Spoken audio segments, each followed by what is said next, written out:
everybody. Here we are for Koch's 39th show. Oh, I heard it was over 40. I'm very upset. Well, we're getting there.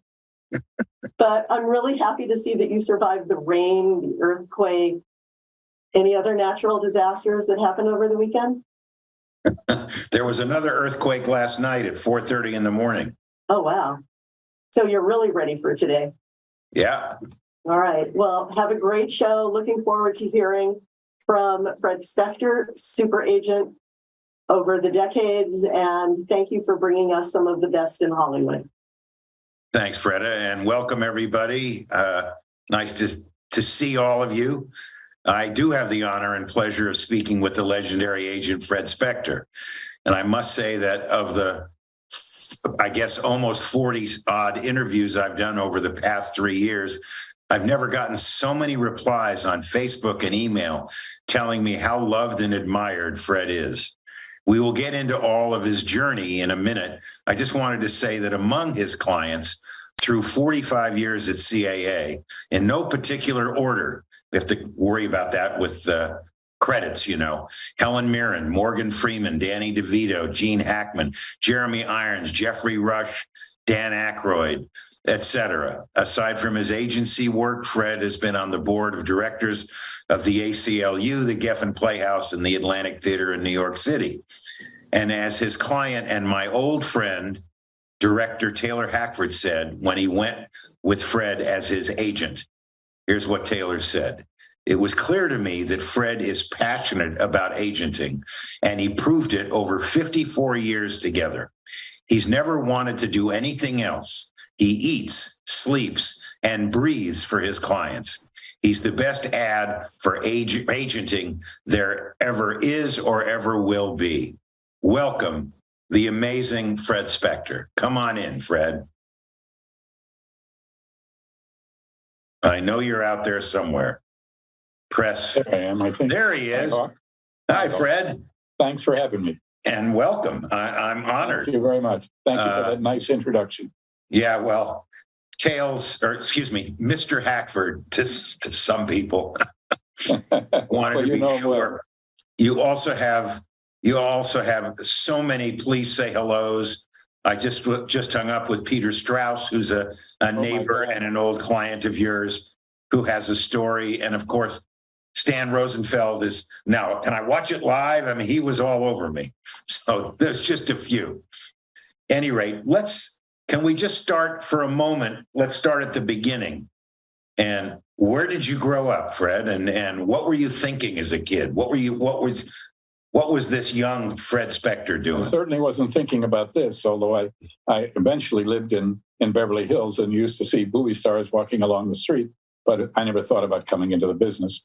I was born in Los Angeles, and we lived here until I was about 6, and then we moved to Kingman, Arizona, a town of about 3,000 people. And we were being the only Jewish family in town. When I got close to bar mitzvah time, my dad decided that there were no other Jews in that town. And my dad decided we should move to Los Angeles where I could be bar mitzvah, which I didn't like particularly, but we did. And so then we moved to here. And I went to El Rodeo on Beverly Hills High, and I found my way into the movie business after I got out of college. I was driving around with a girlfriend that I'd gone to the movie with, and she said, "What are you going to do?" And I said, "I don't know. My dad wants me to be an accountant, but I don't want to." And she said, "Well, you know somebody who's an agent at MCA, and why don't you call him and you could start?" And so I did, in the mailroom at $1 an hour. What was your family in the business at all? What did you? No, not at all. Do? Not at all. The closest I came to being to knowing anybody in the business was a gentleman by the name of Jack Karp, who used to run Paramount for a short period of time. He was the head of the legal department, and his son was one of my dear friends. So that I went to a movie. I think I see somebody up there likes me, and in the Paramount theater. But you're still there. So before you got in the business, you went to kind of a lousy school, USC, and then a great. I went to USC, and then I went to UCLA after the Army, because I went in the Army in between. Tell me, were you drafted? Why did you join the Army? Everybody was drafted in those days. And I I waited until the Korean War was over, and that was I think in October of 1953, and I went in the Army in 1953, got out, and then finished at UCLA. So you were just a good old private, as they used to. Well, no, I got to be a corporal. Corporal. Wow. Yeah. Okay. I always think of Full Metal Jacket, Stanley Kubrick's movie, Yeah. and think about how scary that opening 6 months basic training must be. Yeah, they beat you up. There's no question about it. So your first job was at MCA, the same building right in the corner of Crescent and Little Santa Monica. That building, that's correct. Right. And you were in the mailroom, or you were on somebody's desk? I started in the mailroom, and they had 6 people in the mailroom. And you started as somebody who drove, the scripts around, because you not only drove them to an actor, but they were expensive to print. So you picked them up after they read it. Not like today. You just pop one out in an email. Now, did you ever drive Lou Wasserman around? I did. I drove him. I was his assistant after hours when the secretary went home. Everybody had secretaries in those days. There were no such thing as trainees, people who had an idea of being an agent later on. So I did drive him. He had a great Bentley. It was a great car to drive, and that's what I did. And now, was he still living on Foothill Road there? Was that the house? Yes, he was. Yes, he was. No, he lived on. No, it wasn't Foothill. It was before Foothill. He lived on. There's a street in Beverly Hills. I know Oakhurst is the street before Doheny, but the one before that is the street Sierra. That's, I think, Sierra. Yeah, Sierra. Sierra. Yeah. Right. Wow. Wasn't a fancy house, just a nice house. Yeah. And did you ever have to take Edie and Lou anywhere? No, I never took them. I did deliver Lynn Wasserman's 16th birthday present was a 1956 or 7 Thunderbird, and I delivered it to her at the house. Were you worried you were going to crash before you got there? No, I was a pretty good driver. Okay. And then from MCA, you kind of rose in the ranks at MCA before you went to the Morris office, right? No, I don't. I hate to admit this, but they asked me to do something, and I didn't really know how to do it. And so I just thought, oh, they'll forget about it. I'd never worked in any real job before. And I don't know, maybe 3-4 weeks later, somebody said, what about what we asked you to do? I don't remember what it was, but I just know I didn't do it. And I think shortly thereafter, they decided I shouldn't work there. So the only job I ever lost in my life. I'm glad I did, actually. So then, all right. So taught me a good lesson. Were you living at home? Did you have an apartment? At the time, I was living at home. All right. And so between that and getting to the Morris office, what did you do? Oh, I was with 3 or 4 different agencies over a number of years. I was working at a company called Artist Agency Corporation, which was actually a very good agency. They represented some terrific packages, the Hogan's Heroes and the I Spy and a couple of others that they had. And they represented some great writers and directors. I mean, really important people in those days. And I had a friend at William Morris that I knew, and he convinced me that that's where I ought to go, and that's what I did. I left and went to them. When did you know that? Because I always talk about, do what you love, and you obviously love agenting. When was it that you knew that agenting was what kind of turned you on and you said, wow, I can do this and I'm going to do this. This is my career. I hate to tell you that I think it was when I started at CAA. I walked into the door here at CAA. I spent 10 years to the day right to the day at William Morris, and made some good friends there. Among them, Mike Rosenfeld was a really close friend of mine, and Mike was one of the founders of CAA, right, along with Michael Ovitz, Ron Meyer, Roland Perkins, and Bill Haber.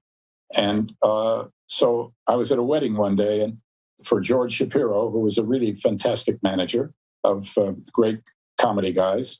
And everybody looked, there were a lot of people from William Morris because they had been at William Morris, George had with his partner. And I was seated at the table with the guys from CAA, and I knew them all very well. I assume that's why they put me there, and because we were all friendly. And I looked around and I said, the guys from the Morris office look very unhappy, and these guys look really happy. So something must be going on there. And I went home that night and I called Mike Rosenfeld and I said, get me out of here. I got to be at CAA. So within a month, I was here. And here without a deal, I had no idea what kind of money I was going to make. I just knew it wouldn't be less. And all I know is I knew when I walked in the door, I was never going to look for another job. And as time went along, I realized how much I liked doing what I do. I like my clients. I like my job. I like my colleagues. This has a great DNA to CAA.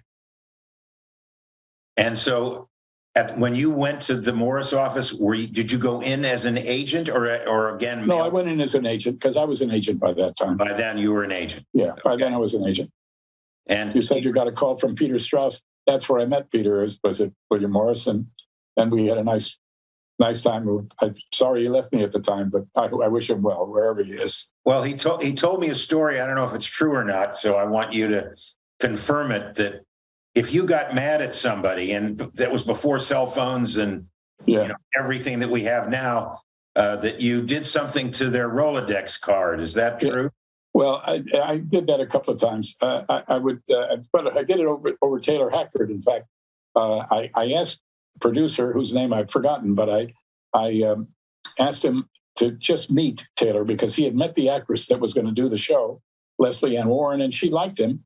And she said, I'll be happy to go with him because he had won an Academy Award for a short film, which was really good. And so the producer said, I'm not going to meet him. I'm not going to hire him. And that's it. And I sent him his Rolodex card and I wrote on it, I don't need this anymore, and tacked it onto my buck slip and mailed it to him. And I haven't talked to him since. Well, I'm sure you remember, but I think it was Tony Bill who turned you on to Taylor's movie. It was Tony Bill. It definitely was Tony Bill. Yeah, and then you and Stephanie Brody gave me the once over, and that's when I watched Teenage Father, and that's when that's right. You actually were the producer of his very first movie. Right, and you didn't tear up my Rolodex card. No, I didn't. I never have. We're still friends, and we'll remain friends. Well, that's pretty good. So, all right. So, who do you remember who your first clients were, and how? I mean, you're still a rookie. You're still you probably in your early 30s. Well, I do remember the first client I ever signed.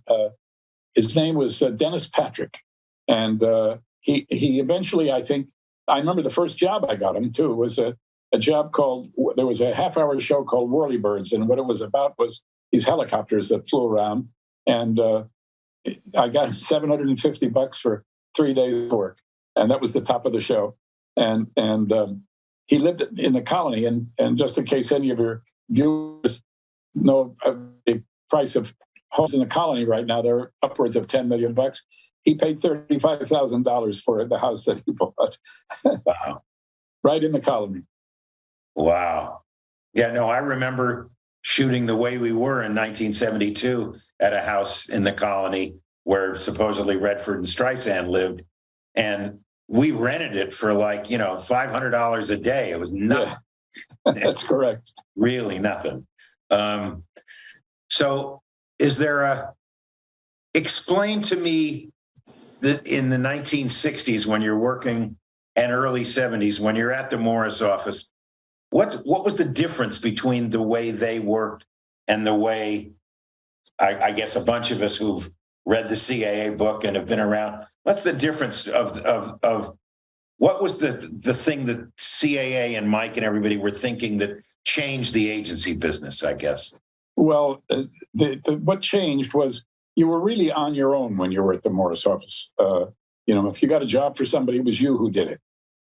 Here, when the company started, they used to go to places in packs. I mean, there'd be 2-3 people from CAA, sometimes more, that would show up someplace, and it became overwhelming to buyers. It became overwhelming to other agents. agencies, they just couldn't compete because, it was, you felt that clients felt that they were represented by a team of people and by the agency. Sure, it's always one person or two people that really, are the leaders of the pack that's the team that's representing the client. But for the most part, teamwork is the best thing. That's the difference between this and I think any other agency. Right. I agree. Anytime I'd have a meeting, there would be two or three of you there.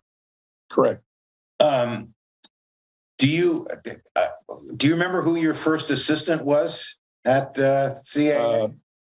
Not my first assistant, because I think I brought the girl that worked for me at William Morris. But I can tell you, I've had some really good assistants, and among them, Richard Lovett is, who's now the president of the company, and he was maybe, I don't like to say this in front of other assistants because they all think they're great, but he was the best assistant I ever had. And considering we didn't have cell phones, we didn't have emails, we had nothing in those days. You walked out the door and you were gone until the agent called in again, And have you ever asked Richard to come back onto your desk? No, but he's got a son that looks just like him. I'm waiting for him. Now, was Amy Bookman your assistant at any time? No, Amy never worked for me, but she was a very good agent, a very good literary agent. Well, she always tells me a story, and she's a pal of mine. So, and you know this. Oh, then I like her very much. She's a good pal of mine. Yeah. She always tells the story of how hard she fought for Redford and for the project, The Natural. And I wonder if there's one specific project that you can remember that you just fought and fought and fought and finally were able to, sit there on the night of the premiere and go, damn, I was right. That's what. Well, I wouldn't say there was. Yeah, I can tell you that just comes to mind. But I remember when Glenn Close did Fatal Attraction, and people didn't think she was attractive. They didn't think she was sexy enough, and but she hadn't played any of those kind of roles. And the fact is that for some reason, I just thought she's enough of an actress. She's good enough. She can do it. And I wasn't wrong, because Adrian Lyne made the difference. I mean, he took her hair, he changed her, changed everything about her look, and she was a totally different woman. And when I sat in the, they changed the ending from the ending that they had originally shot, and they reshot the ending of it, which Glenn didn't want to do because she preferred the original way was she committed suicide. And she said, no, the audience is not going to like that, or they said. And so she said, I'm not going to do it. I said, well, I think you better because there was a lot of pressure put on. I think you better think about it, or maybe it'll be tough in this town working again. And she did. And when we saw the premiere, I was sitting next to her, and she said, well, I was right and they were right. So she was right from her point of view, but the studio, for success of the picture, she knew they were right. Now, were you talking to Stanley and Sherry at that time, or Adrian? Oh, yeah, I was talking to Sherry. You were talking to Sherry. Yeah. And did she have to, I'm just thinking about a phone call or a meeting with you and Glenn and Sherry. Was there ever such a thing? No, she went in for a reading, actually. She hadn't read the script, but she went in for a reading because it was Adrian, and everybody thought that Adrian was really great, and he was. And she got the part in the reading. I mean, that was it. Wow. Let me see, do you have a favorite story of a deal that you made for a client that worked out and just through the roof? Well, the best deal I ever made, and they won't make that deal anymore with anybody, was the deal that I made for Danny DeVito when he did Twins. And because I guess it's okay to say now, they all took scale. Schedule F at that time was $50,000. And that's all Arnold took. That's all Danny took. And that's what Ivan got. He didn't get 50,000. He got whatever the DGA scale was. Right. But they started at 35% of the gross, and it's now about, you see statements now every year. There's still a 6-figure check that comes in almost every year. And they're up to about 52%. It does not that it's throwing off a lot of money. That movie opened at $10 million, and it was a giant hit. It just played every week for $10 million. Today, $10 million is a flop, and it was the cost of some of these pictures. So, and it stayed there for a long time. And Danny made as much money on that as he's ever made on any movie. Okay, now tell me, what is the worst deal you ever made? Well, it was part of a package, and it was a movie. If I remember, it was with Stallone, and I didn't make the deal for Stallone, but I did for Olivia Newton-John. I think it was Stallone. I'm pretty sure. It's a long time ago. Fox made the picture, and it was a disaster. It opened to nothing, So I've had a few flops, like everybody has, and you feel bad because there's a lot of energy that nobody knows. But a studio has to decide about making a movie. All they have is a script, which is just a piece of paper, and it depends on the filmmaker, depends on the right casting, a lot of reasons that make it work.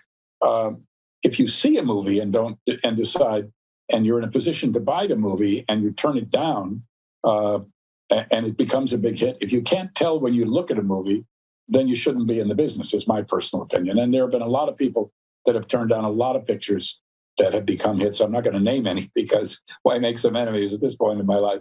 But there have been a lot of those.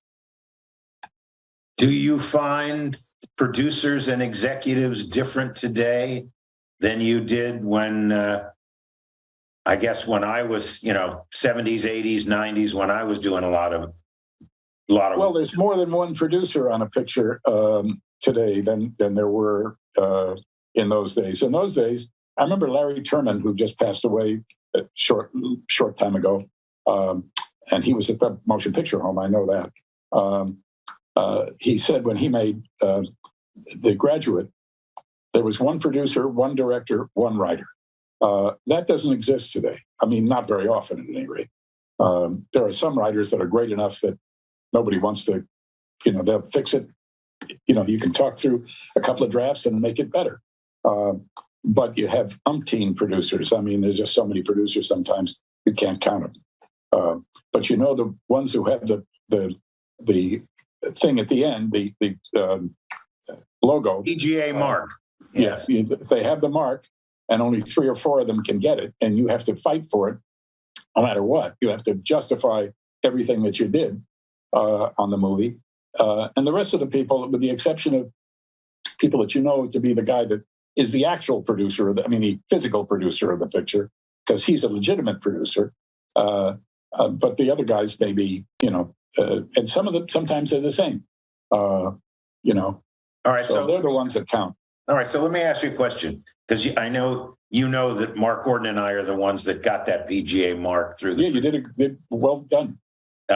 So my question is, you're talking, you read a script, you like it, the producer sent it to you for a certain actor, a major actor, and you have to go back to the producer and say, okay, you know what, I'm going to send it to him, but I want you to know up front that he gets a producer credit.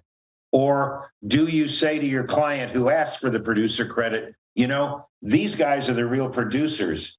It always bothered me when I got calls that an actor or somebody's brother was going to get a producer credit when everybody knew all they were going to do was negotiate the credit as opposed to doing the work. Well, I think there are some actors that do that. I don't think Danny DeVito, when he produced a number of pictures, was a guy that just wanted to put his. First of all, he didn't take first position credit. His partners did, which was fine with him. And there are, in fact, I don't know the exact circumstances, but I would give a lot of credit to the Margot Robbie, who produced Barbie, who was one of the producers of Barbie. But I would give a lot of credit to her and her production company because it had been at another studio before it got made without her. And I think they were fortunate that they got her. First of all, I don't think she wasn't even cast. She didn't cast herself in Barbie. She had talked about other people before she, was asked to do it. I didn't know that, but Tom Cruise is another person who really. Yeah, and Tom Cruise deserves to be a producer. Yes, he is one. Yeah, I understand, and there are those that do. That's but correct. Then there are those who that just want their name up on the screen. Exactly. Tell me, what was the idea? How did Jersey Films come about? Danny had, I forgot what movie, it might have been Twins, but that started it. That suddenly every studio wanted to make a deal with him. But I knew why they wanted to make a deal with him, because he was obviously he was a star, but he was unique. He was short. He was funny. He could do a lot of different things, and so everybody wanted him for the wrong reason. But I knew, basically, because I had originally signed him as a director even before we became friends before he did Taxi, and then when he was in Taxi, I happened to see him. He was sitting right behind me or in front of me. I don't remember which, but at the screening of Reds, that I didn't forget. And I always will remember, because I said, geez, you didn't tell me you were an actor, because I had seen this little 10-minute short that he did called Mrs. Minestrone. I read a review in the Reporter, and I called him on the phone, and I said, did your mother write this review? Because the review was fantastic. And I always said to him, forget being an actor, although he is really terrific at it. You'd be a great director. And he made 5 really great films. And then he had misfortune of having a failure, and he felt that he did. Danny doesn't like to look at those kind of things, so he doing fine as an actor. And he's going to direct another picture. I think he's developing one with Arnold. So I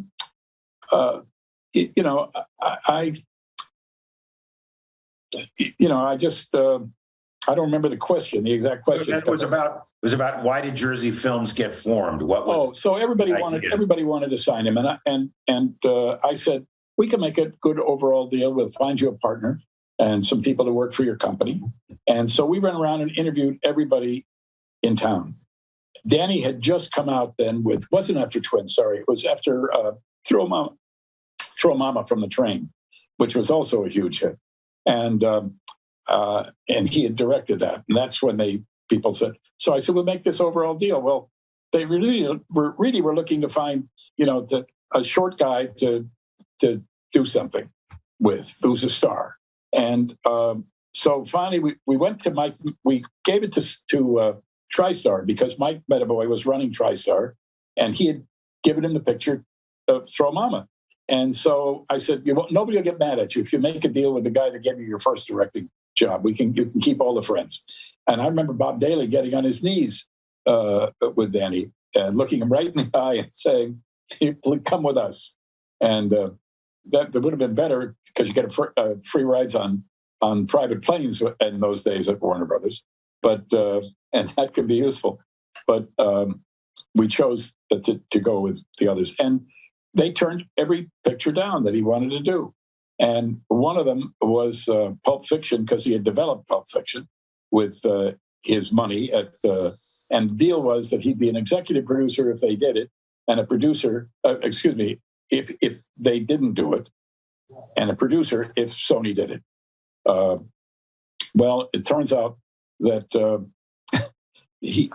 both of those pictures got made, and they didn't make any money. They thought they lost a lot of money, because that's what one of the executives said to me. We've lost $11 million on that company. I said, if you made the other pictures, you'd have made $300 million rather than, having losers. So, yeah. You may remember, Danny and I were trying to make a movie in New York when Morgan had that. Oh, yes, correct. Yeah. I remember it very well. We never got to make that movie. That's true. Yeah. So now also you, from what I hear, you put together the Tribeca deal for De Niro. How did that come about? I think Bob wanted a deal. I don't remember that one as well, but I do remember that somebody had told me Jane Rosenthal would be a very good partner, and they met and had a conversation. She was working. I don't remember what studio she was working at, but she was very good at what she was doing, and so we put together that deal. But again, and it's grown, incredibly. So it still exists, and Jane and Bob are still partners. So you represent directors, actors, writers, a few producers. Who of these is the easiest group to work with and the hardest, and why? Good question, Fred. It's a tough one to answer. Let's put it this way. I think most of the clients that I represent, and maybe all of them, trust me. I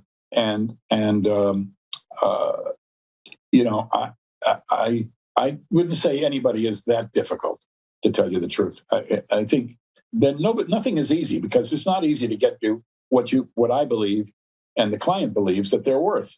Some clients are easier, some don't. Some are very happy just saying, "Oh, somebody's going to pay me multiple seven figures for me to do that. Why not?" And some people just get attracted by the part and make the best deal you can. So I would say none of them are difficult in that respect, because I think they trust me. I like the idea of representing a variety of different people who do different things in this business.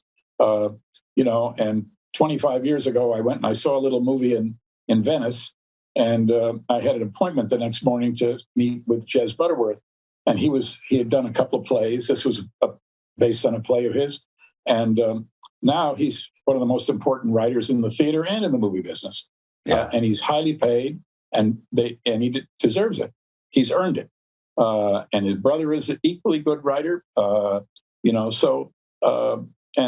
I've had Taylor, as you said earlier, for a long time. I loved his first movie, and he won the Academy Award for it. It was a short film, but the movie you made with him was great too. Idolmaker was fantastic. Right. Well, I don't know if you know the story, but Gene and I, we're going to meet. We had met Taylor, and we were going to have dinner with he and Lynn. And so Taylor said, "Why don't you come up to our house?" And we come up to their house, and on their mantle are two Oscars.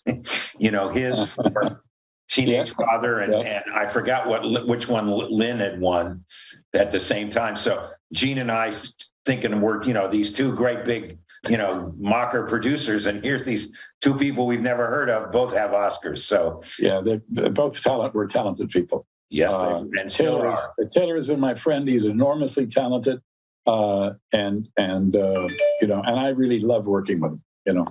Yeah. He fired me once, by the way. I think I've been fired by the best, but I did manage to get him back.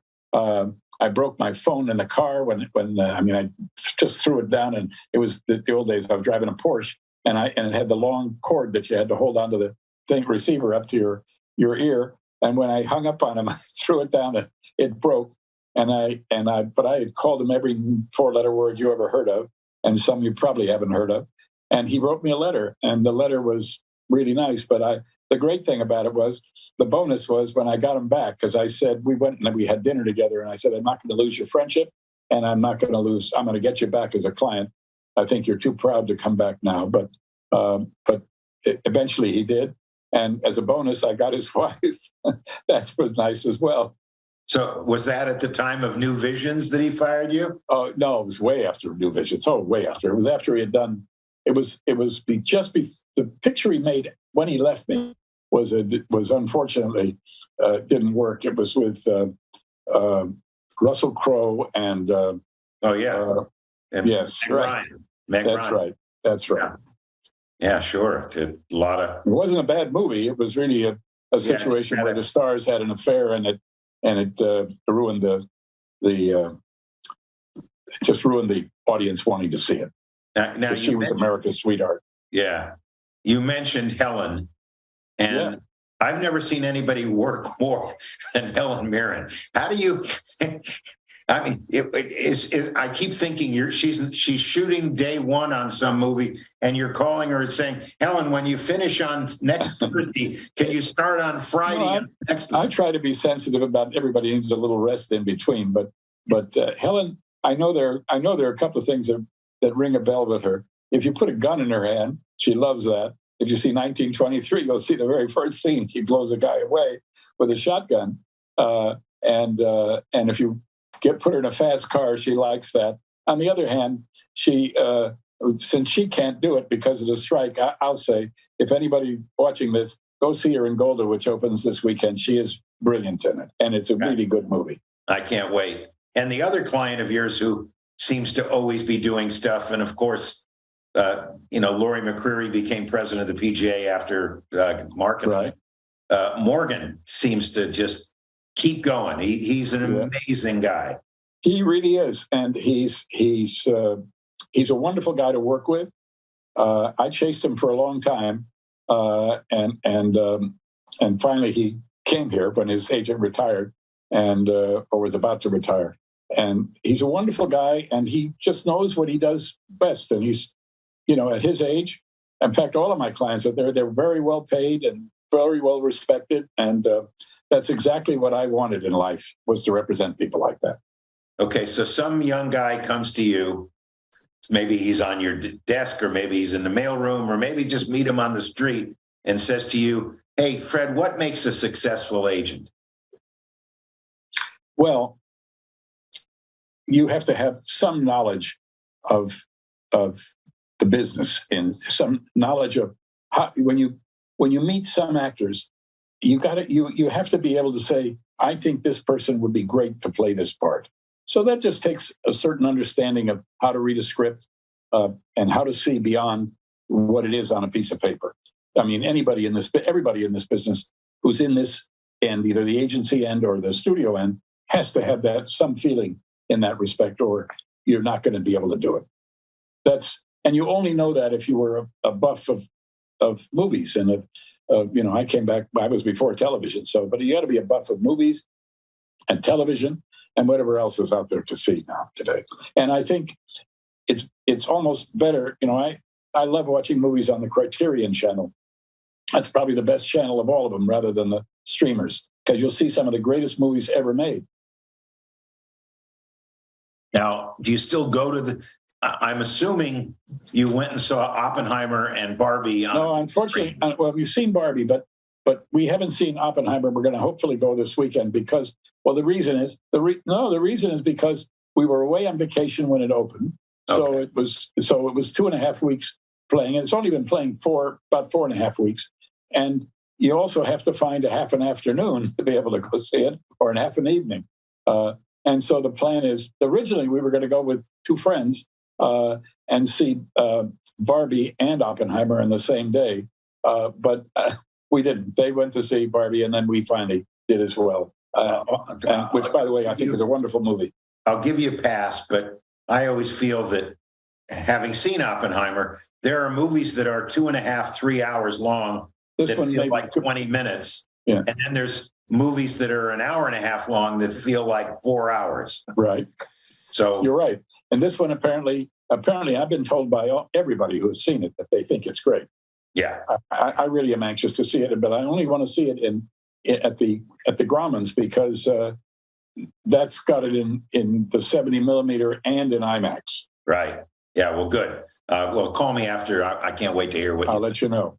Now let's get to what's going on today in our town. You and I started to talk about it yesterday. The strikes. Yes. You've been through a lot of them. I think we have both been through every strike they've ever had. Now, I missed the 1961. I was I was a beginner in those days, but I was around. Yeah. Well, what do you? Well, look, I support the actors and the writers, but I don't support their way of doing this. I I just have a different attitude about it.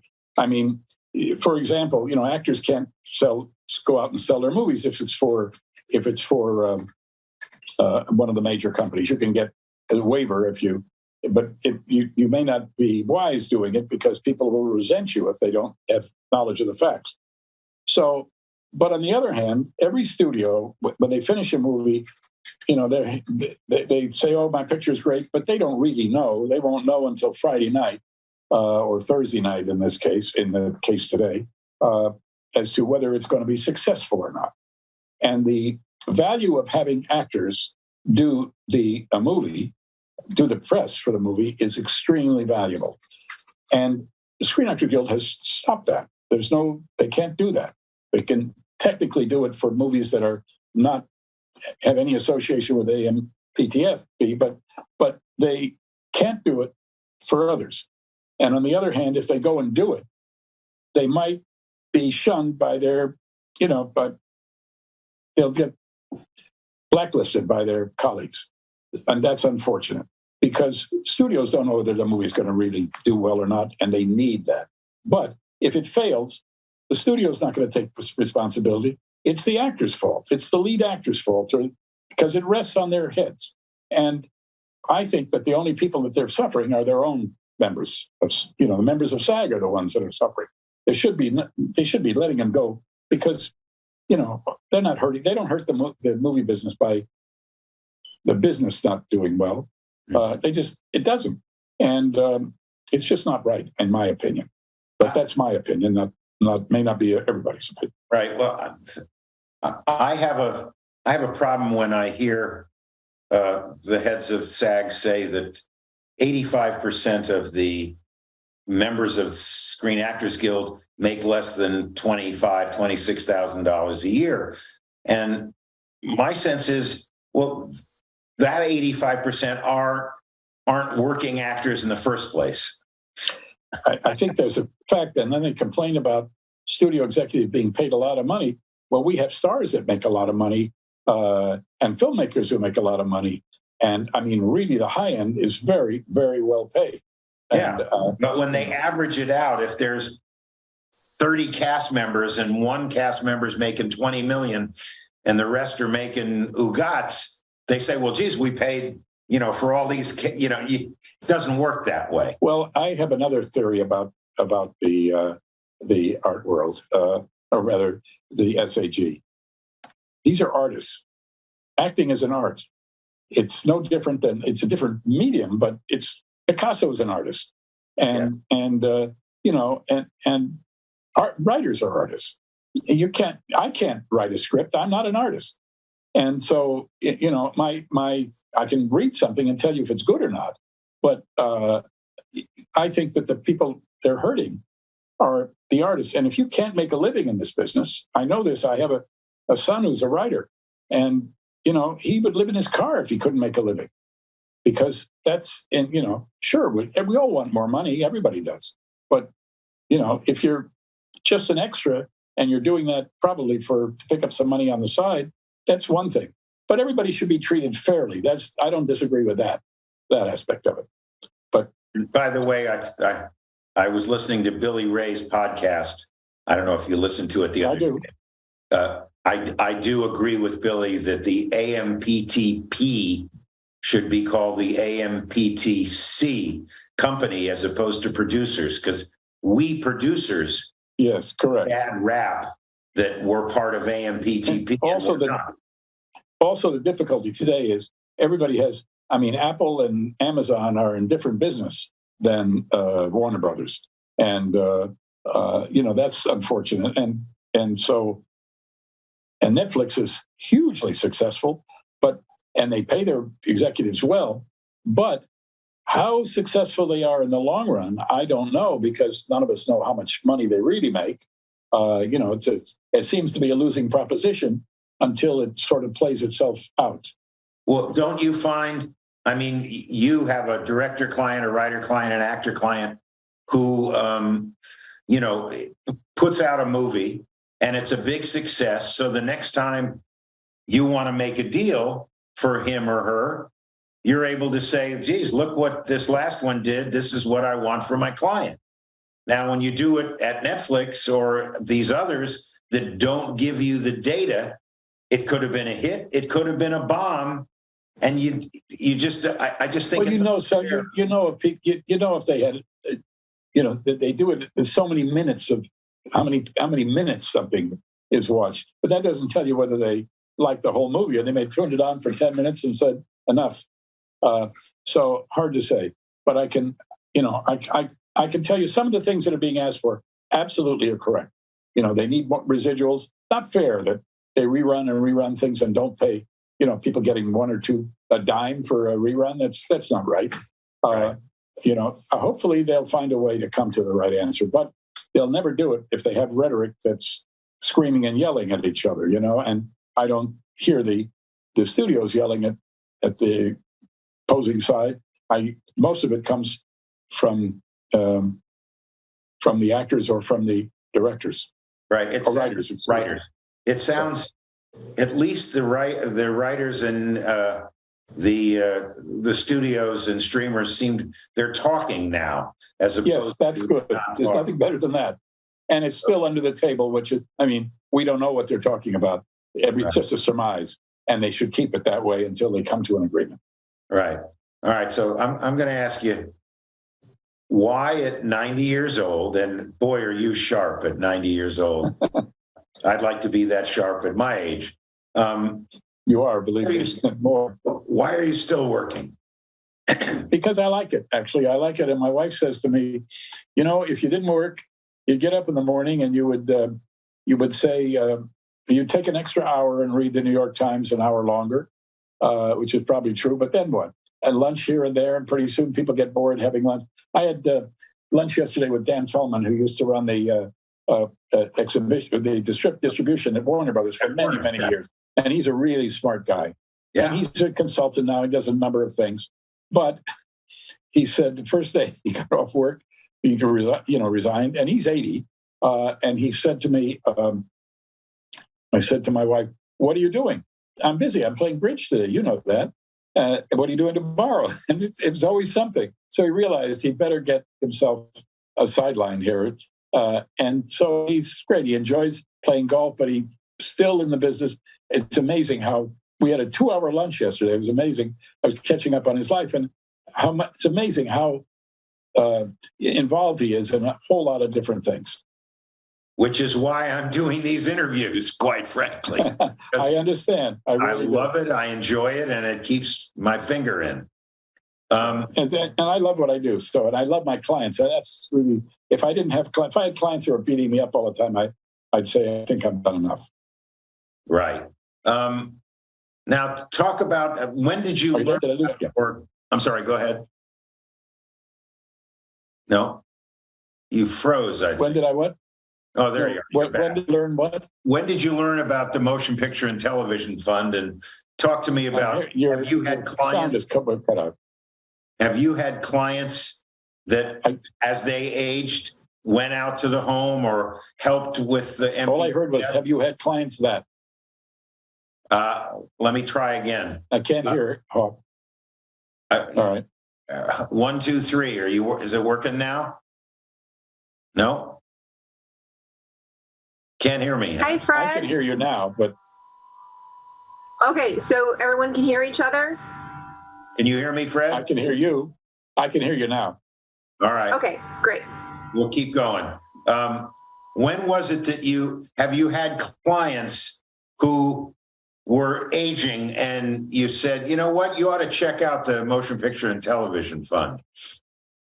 Or I started in this business when the motion picture, every job you took at a studio, you had a little box you checked that said, can we take 1%? I think it was 1% of your salary. And I remember I was a young guy, so I said, what do I need to worry about 1% for? But I didn't do it. So, but what I did when I started giving to the home was when Jeff Katzenberg called me one day and said, would you ask Gene Hackman and John Goodman if they would give $5,000 a year for 5 years to build these villas that they were not villas, but I don't know what they were called, but they build these little places because we're building ones. So I said, yeah, in fact, you know what? I'm going to do it myself because I'm not married at the moment. And I need somebody, I need to be there myself. So good to think of the future. So I started doing it. And then I kept doing it. And then one day I ran into Bud Yorkin's wife at the time, before he passed. And she said, you know, I go to visit Ben all the time, and I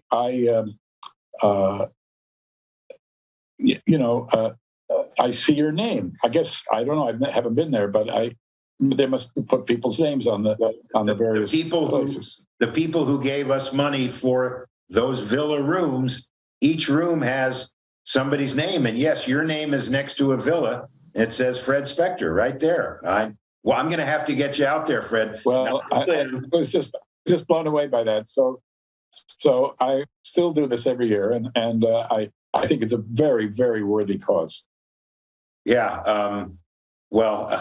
I agree. And the people out there at the home and all of the people are supported by the home. It's what I try and say to everybody out there. It's not just the 200, 250 people that live out there, but it's all of the rest of the people that are in the industry that need help. Yeah, I'm sorry, you cut out again. I can't hear you now. Yeah, I don't know what's going on, Jen. Now I hear you, but you're moving. But like when you move forward, I can hear you. I move forward. Yeah, it's a little strange because I can hear both of you the whole time. So let's try again. Hawk, you were talking about all of the people that were helped. Right. I'm just saying that it's not just stay with us, Jen, maybe. Okay. All the people who, not just the people who live at the home, but all the rest of the people in the industry who need help financially or honestly we have this great program. I don't know if you're aware of it, the daily call sheet, where we have like over 100 volunteers who call people who are still living in their homes or apartments who are basically alone. Wow. And it's a wonderful, wonderful thing that all of our volunteers do. So I'm now going to, we're coming to the end. Is there any question you might have of me that you wanted asked that I didn't ask? No, I think we've covered it. I didn't think about it I knew you were going to ask the questions, and so although I didn't know what they were, and I hope I answered them enough to give you some interesting stories. I thought they were great, and I love it's just, we've been in it a long time. You've been in it since the 1950s. I started with, I worked with Frank Capra on It Happened One Night, but that was in my dreams. Actually didn't happen at that time, but. Oh, well, you knew Capra, though, I'm sure. Yes, I did. Actually, there's a picture on my wall here of me and Mazursky and Capra when my dad and Edie Wasserman got their golden medallion or whatever it's called for the motion picture home. And there's a picture of me with Capra. Yeah, I'm looking at it right now. Well, the one advantage that you had, you grew up in a business, around the business, in the business. Your father was in it and hugely successful and really well liked by everybody. I was just the beginning guy when he was an important guy, and I remember he was always very nice to me. So that was that part. I can remember all the people that were nice to me and the ones that weren't so nice to me. Yeah, well, you ripped up those Rolodexes. I know. That's correct. So anyway, Jen, I always let Jen has two questions at the end of each interview. And Jen, why don't you take it away? It's been such a pleasure to get to know you through the interview. Thanks for taking the time. And I'm sure there are a lot of people at the MPTF campus who you've had dealings with who are very happy to see your smiling, shining face as well. Here are the two very difficult questions. Are you ready? Mm-hmm. What is your favorite movie? I'm sorry? I said fire away. It's easy to answer. It's an easy one. I mean, there are many others. It's hard to say, but I always answer the same one because I loved Godfather 2. I've seen it multiple times. I think it may not be it was a long time ago that it was made, and it may not hold up like Oppenheimer, which is brand new, but for its day and its time, it was just great because I love those kind of movies. And it still holds up, Fred. Still holds up. Yeah, glorious movie. And we've gotten that answer. So you're in excellent company. The other very difficult question is, what is your favorite television series? Well, I don't know if I have a favorite. I love Taxi. I love Cheers. Those two comedies were among the very best. I wish they were still on the air, to tell you the truth. My favorite television shows, I don't know if I could go beyond those. I watched those reasonably religiously when they were on. That's awesome. But if you ask me what's on today, my wife told me, "Why don't you watch Yellowstone?" She had seen it, and she said she thought it was great. So I watched it over Thanksgiving weekend, all 5 or 4, whatever numbers of years were on at the time. I just couldn't stop watching it. It was really, really good, which I'm glad I did, because when they came to us for Helen doing it, it's for doing 1923, it was the same writer. I jumped at the opportunity for her because I thought it was great. I can't take any credit for it because they called me, but I still I had seen the foundation of what they were doing, and then I'd seen 1881, 1880. I can't remember, 1880 something. Yeah. And they were all good. In fact, I called the producer of the show, having seen it, and I said, you ruined my Thanksgiving weekend. He said, "What do you mean?" I said, "Well, we started watching your show and I couldn't stop." So I have go ahead, Bob. I was going to say Helen was spectacular in that series, and she was robbed not to be an Emmy nominee because, God, both she and Harrison were so good in that series. Oh, great. That's good to hear. Yeah. I have a little follow-up question, if I may, Hawk. Well, talk show. Hawk, is that okay? Sure, of course. Fire away. Do you find that you would prefer to read a script than watch the finished product? Would you rather read than view? Well, no, there's an awful lot added to it by viewing it. When it's a terrific script, you can't put it down. When it's a script that requires what the filmmaker does and what the actors do to turn it into being a great script, that's a different story. You have some scripts you can tell by 25 pages, it's not very good, even though somebody wrote it, and you try to deal with that. But a good script you read all the way through, and generally speaking, I don't like to give a script to a client. I prefer to have read it first, but sometimes there's some passage of time you need to, you may not be able to because of it. They need an answer, so you read it at the same time. Yeah. But I prefer, yes, of course, I prefer the movie. That's because I still am one of those people that goes to a theater when the lights go down. I'm looking forward to seeing what I'm going to see. Yeah, theatrical is where it's at. Yeah. Do you prefer, when you're reading scripts, a comedy or a drama? I like a drama. I like dramas.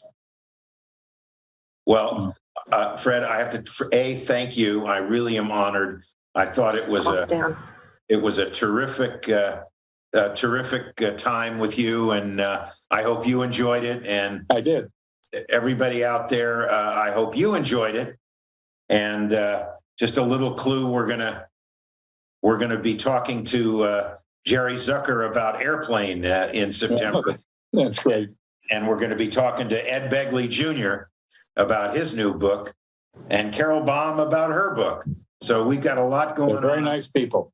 They are all good people. But Fred, this was just great, and thank you so much. My pleasure. Thank you very much. Thank you, Fred. Thank you, Fred. Bye, all. Bye. Bye. Thank you. My pleasure. Bye. Up next, we've got a resident jukebox. Pat will be spinning the tunes for you. Don't go anywhere.